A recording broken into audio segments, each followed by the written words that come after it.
ये ईश्वर हैं, इनके लिए कोई भी कर्म करना खिलवाड़ है। वृषभासुर जैसे भयानक दैत्य को मारने में भगवान को चिंता नहीं थी, बल्कि अपने सखा के साथ जैसे खड़े होते हैं ऐसे खड़े रहते। और सखा भी तो श्री कृष्ण के समान ही हैं, वो भी निर्भय खड़े थे, चाहे श्री दाम या मधुमंगल या सुबल आदि कोई होंगे। इत्यास्फोट्या चितोरिष्टम तल शब्द न कोपयम, ऐसे जब बाँह पर आघात करे थे अपने तल शब्द से, तो उसको क्रोध दिलाने के लिए, अरे बाप रे, चुनौती दे रहा है, चैलेंज कर रहा है, इसका मन बढ़ गया बहुत से लोगों को मारते मारते। वो ये सोच, मैं वो नहीं हूँ, मैं अघासुर बकासुर नहीं हूँ कि चीर दिया। वो ये कोपित बहुत क्रोध में हो गया। वैसे तो स्वभाव से ही दैत्य काम क्रोध के अधीन रहते हैं, लेकिन उद्बुद्ध क्रोध हो गया।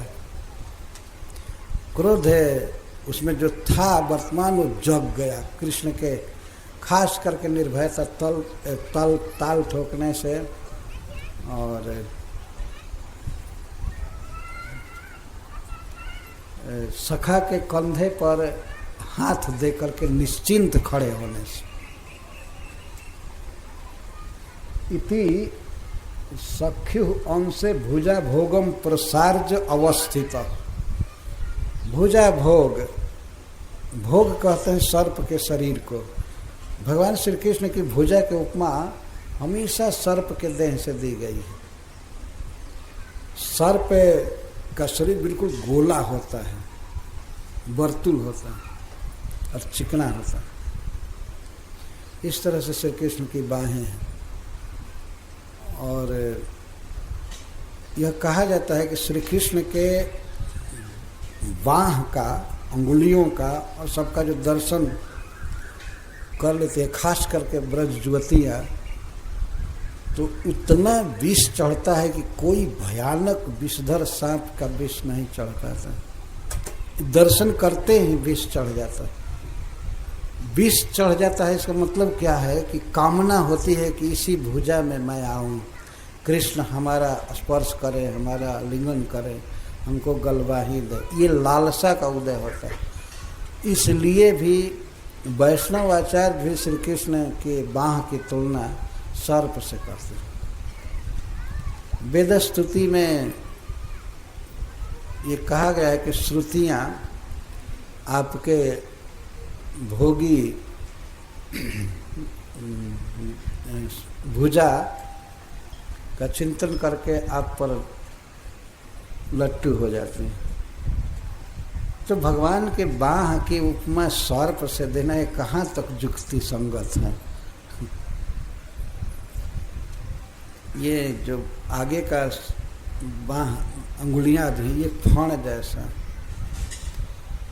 जैसा मतलब हमारे विषय वासना को, सांसारिक आसक्ति को, आसक्ति रूप विष को,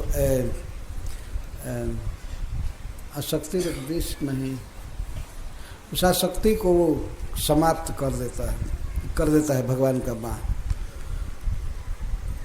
इसीलिए भगवान के अंग की उपमा सर्प से दी गई। एक बार श्रील रूप गोस्वामी पाद अपने ग्रंथ में राधा रानी के बेड़ी की तुलना सर्प से दे दिए। सर्पाकार वर्णन कर दे कि राधा रानी की बेड़ी नीचे पतली है और ऊपर मोटी है, तो उसकी उपमा उन्होंने दे दिया। तो श्रीपाद सनातन गोस्वामी उनके पास ग्रंथ सुन रहे थे, उनकी रचना देख रहे थे, क्योंकि ये तुमने गलत किया है। प्रिया जी के बेड़ी की तुलना, उपमा सर्प से देना, कहीं ठीक नहीं हुआ। लेकिन एक दिन वे भगवान के लीला का ध्यान कर रहे थे और राधा रानी और श्री कृष्ण झूला पर बैठे हुए झूलन लीला कर रहे थे। श्रीपाद सनातन गोस्वामी ध्यान कर रहे थे। ध्यान में उन्हें ऐसा लगा कि राधा रानी के पीठ के पीछे कोई सर्प चढ़ रहा है ऐसा उनको भान हुआ। वो डर गए, लीला में ही चिंतन में ही डर गए, उन्हें अच्छा नहीं लगा। बाद में मैंने रियलाइज किया कि अरे ये तो बेड़ी है, सर्प नहीं है। तब रूप गोस्वामी की कविता की सराहना की। सर्प से उपमा देना कोई खराब नहीं है। सुखदेव गोस्वामी यहाँ पर भगवान के बाह की भुजा की उपमा सर्प से दे रहे। भुजा भोगम, भोग मतलब सर्प देह होता है, आ भोग या भोग। तो भुजा भोग, अपनी भुजा को जो सर्प के समान है सुंदर, उसको प्रसार्य, सखी अंश से प्रसार्य, सखा के अंश पर प्रसार करके अवस्थित।